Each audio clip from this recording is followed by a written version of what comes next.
Stars are made up of hot gases, mostly hydrogen and helium.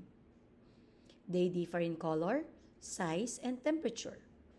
And they are million miles away from planet Earth. Now, group of stars that make imaginary shapes in the night sky are called constellations.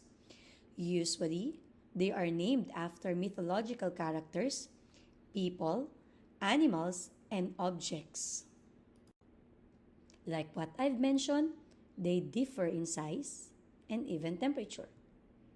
Blue, known as the hottest stars, red as the coolest stars, yellow, the medium stars, and giant are the coolest and exploding.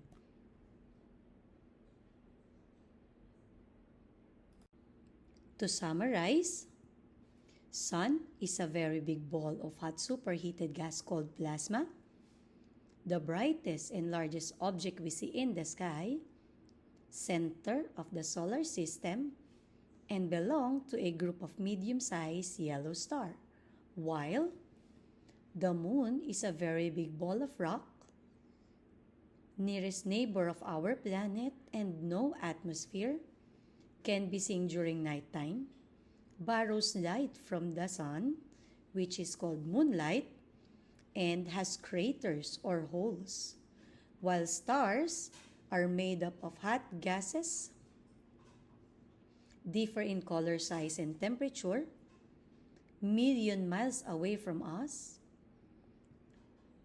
while its group are called constellation,